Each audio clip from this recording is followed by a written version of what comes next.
Assalamualaikum Ustaz. Waalaikumsalam. Bagaimana cara untuk meminta maaf kepada orang yang sudah meninggal? Nabi naik ke atas mimbar hari Rabu, meninggalnya hari Senin. Man kuntul jalattu lahu zahran. Siapa yang pundaknya pernah ku cambuk waktu aku nyambuk kuda, ternyata dia ada di balik kuda, kena pundaknya. Dia sakit hati nggak nuntut balas. Haza zahri, ini pundakku, silakan balas. Cambuk. Man kuntu syatamtu lahu irdan. Siapa yang kata-kataku kasar menyinggung perasaannya, waktu aku ngomong dia tersinggung. Hadza irdi, ini harga diri Muhammad, silakan balas. Sahabat semuanya diam, nggak ada. Siapa yang ada uangnya ku pinjam, langsung tegak. Itu menunjukkan pundak bisa dimaafkan, hati bisa dimaafkan, tapi uang susah. Innalaka alayya thalatha darahim. Kau punya utang 3 dirham. Kata Nabi kepada Fadal, idfa' ya Fadal. Fadal, bayarkan hutang. Cari orangnya. Saya sudah nyari nggak ketemu Pak Ustadz. Waktu saya mau pergi haji takut mati di tanah suci, pesawat meletup meledak. Akhirnya saya cari Pak Ustadz SMP tempat saya makan bakwan dulu, bayar 3 makan 5. Ternyata tanah itu sudah dibangun mall Pak Ustadz.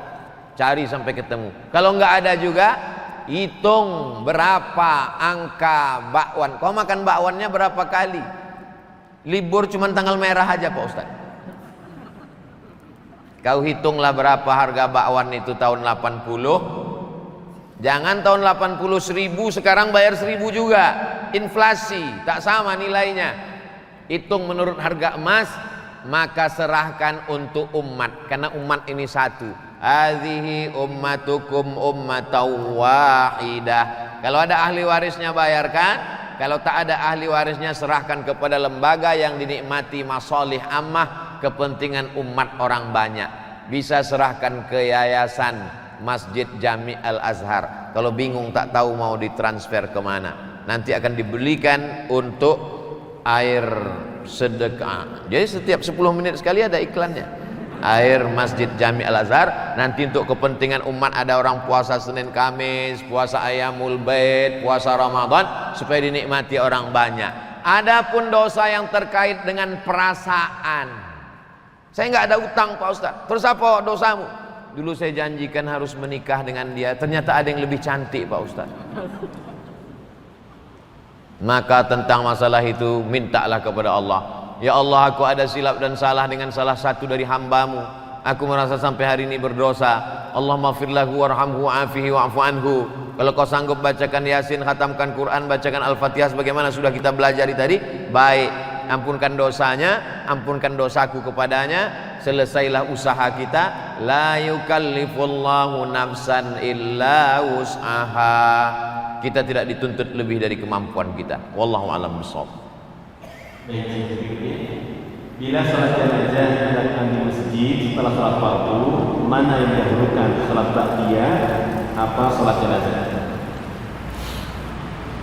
Jenazah dipersilakan masuk, kata imam. Untung jenazah itu tak berdiri, diangkatlah, dipikul ke dalam. Baru saja salam, assalamualaikum warahmatullahi, assalamualaikum warahmatullahi. Saking mau cepatnya imam, masukkan. Jamaah bingung, karena dia menganggap kalau sholat jenazah nanti tidak bisa lagi ba'diyah. Maka tetap boleh ba'diyah setelah sholat jenazah. Begitu dalam kitab-kitab mazhab Syafi'i. Ada yang alal faur, mesti segera. Tapi ada yang alat tarakhi, waktunya panjang. Kalau sholat zuhur jam 12, sholat asar jam 12, jam 13, jam 15.30, maka waktunya tarakhi panjang. Itulah maka didahulukan sholat jenazah baru sholat ba'diyah. Habis sholat jenazah, setelah selesai dia sholat ba'diyah, maka hukumnya mubah, boleh. Mana yang alal faur? Jenazah. La tahbisuhu, jangan tahan jenazahnya. Asri'u ila qabrihi, segera. Itulah dalilnya alal faur, segera. Sedangkan sholat ba'diyah bisa ditunda 5-10 menit. Saking ingin cepatnya supaya dia dikuburkan, supaya ketemu dia dengan kebaikannya. Wallahu a'lam bishawab.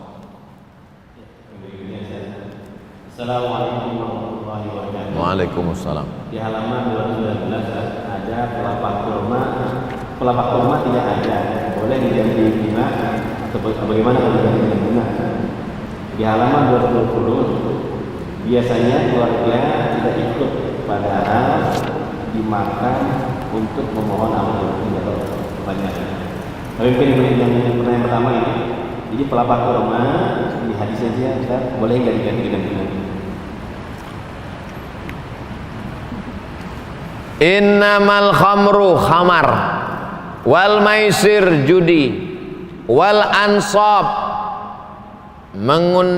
menyembelih binatang untuk berhala, wal azlam mengundi nasib, rijsun najis min amali syaitan. Yang ada dalam ayat itu cuma khamar.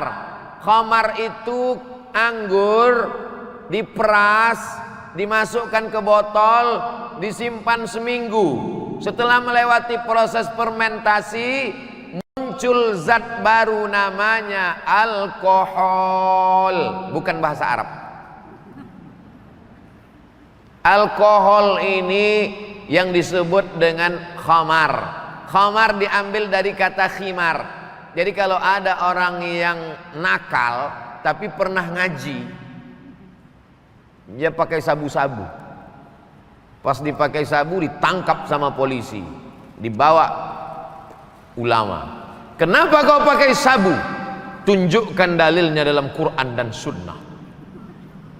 Mana ada ya ayyuhalladzina amanu jtanibu sabu-sabu?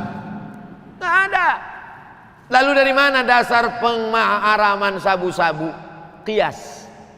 Qiyas, dasar pengambilan hukum dalam Islam 10. Quran, hadis, ijma', qiyas, syar'u man qablana, saddu zara'i, qaulu sahabi, istihsan, istishab, urf. 10. Dari mana dasar pengambilan hukum narkoba, sabu-sabu, pil rohibnol, nipam? Quran tak ada, dalam hadis tak ada, dalam ijma' tak ada, dalam qiyas. Apa arti qiyas? Menyebutkan sesuatu yang belum ada hukumnya, dikiaskan kepada sesuatu yang sudah ada hukumnya dengan melihat titik persamaan antara keduanya. Apa yang sudah ada hukumnya? Pelepah korma. Apa yang belum ada hukumnya? Bunga tai ayam. Apa titik persamaan antara keduanya? Sama-sama tanaman hidup. Bagi yang menyetujui qiyas. Kenapa kau tabur tadi bunga? Karena bunga juga adalah bagian tanaman. Kalau pelepah korma sebelum dia kering bertasbih, maka bunga-bunga juga sebelum kering bertasbih. Bagi yang menyetujui qiyas. Bagi yang tidak setuju dengan qiyas, dengan pelepah korma lain pun dia tak setuju. Karena menurut dia yang pelepah korma bertasbih hanya pelepah korma yang dicabut oleh Nabi itu saja. Adapun pelepah korma yang tumbuh di samping Masjid Jami' Al-Azhar tak sama. Karena dia menolak qiyas. Dan itu biasa dalam perbedaan fikih. Orang yang ngerti fikih biasa. Kau setuju silakan, nggak setuju nggak usah buat.